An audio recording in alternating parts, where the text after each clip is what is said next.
இன்றைக்கி வாழைத்தண்டு பொரியல் பண்ணிடலாம். இது வந்து துவரம்பருப்பு 100 துவரம்பருப்பு கொஞ்சோண்டு தண்ணி ஊற்றி அலசி வச்சுருக்கேன். 2 தடவை அலசி வச்சுருக்கேன்.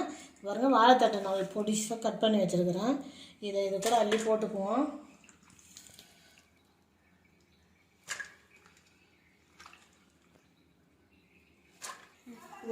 இது கூட கொஞ்சமாக உப்பு போட்டுக்கலாம்.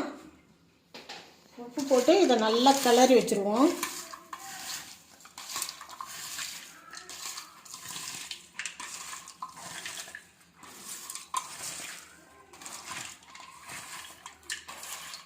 இது அப்படியே ஊறட்டும், ஒரு 2 மணி நேரம் ஊறட்டும்.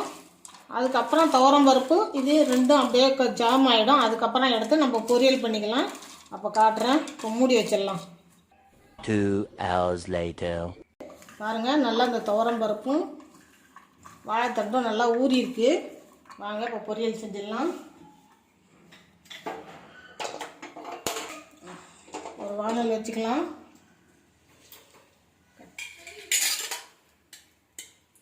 ஒரு 2 ஸ்பூன் எண்ணெய் விட்டுக்கலாம்.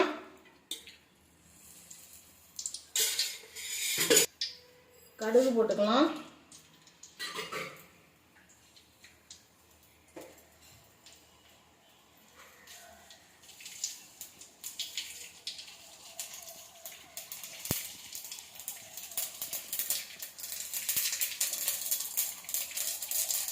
ஒரு ஸ்பூன் உளுத்தம்பருப்பு போட்டுக்கலாம்.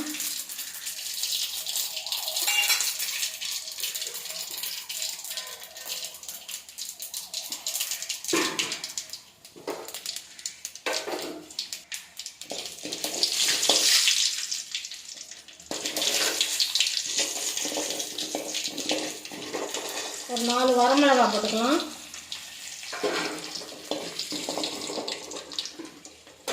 ஒரே ஒரு சின்ன சைஸ் வெங்காயம்,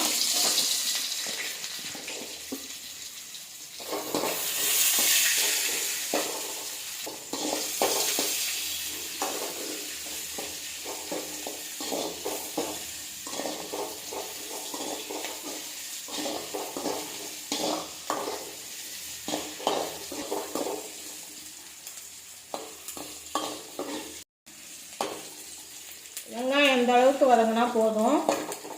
சின்ன சைஸ் தக்காளி வச்சுருக்கேன், அதையும் போட்டுக்கலாம்.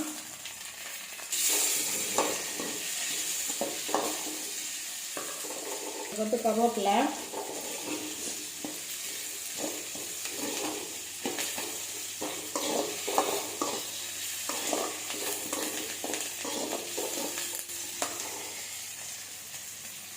ஏற்கனவே வாழைத்தண்டில் உப்பு போட்டிருக்கேன், அதனால் கொஞ்சமாக உப்பு போட்டுக்கலாம்.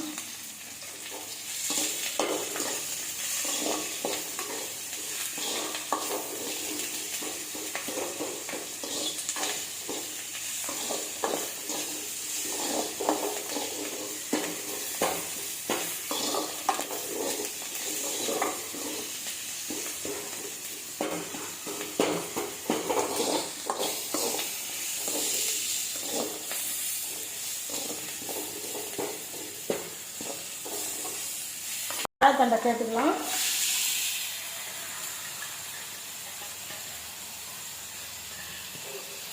தண்ணியெல்லாம் ஊற்ற வேணாம், இதில் இருக்கிற தண்ணியே போதும்.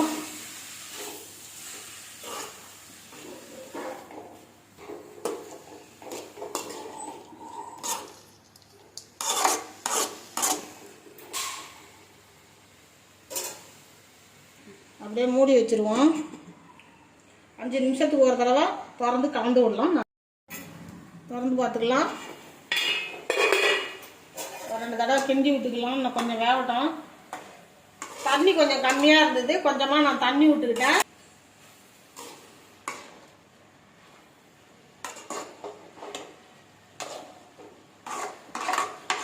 நீங்களும் கொஞ்சமாக தண்ணி விட்டுக்குங்க.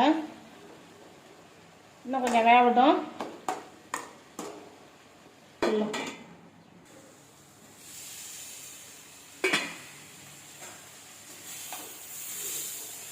வெந்துடுச்சு, தண்ணியெல்லாம் நல்லா வத்திடுச்சு. ஒரு கைப்பிடி தேங்காய் பூ போட்டுக்கலாம்.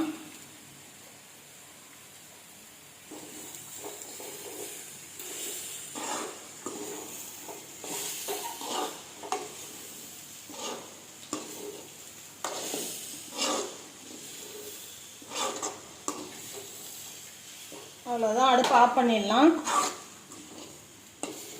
வாழைப்பூ தண்டு பொரியல் ரெடி ஆகிடுச்சு. இதேமாரி நீங்களும் செஞ்சு சாப்பிட்டு பாருங்கள். சாப்பிட்டு பார்த்துட்டு எப்படி இருக்குதுன்னு சொல்லுங்கள். ஒரே மாதிரி இல்லாமல் இந்த மாதிரி டிஃப்ரெண்ட்டாக செஞ்சு சாப்பிட்டு பார்த்துட்டு எப்படி இருக்குதுன்னு சொல்லுங்கள்.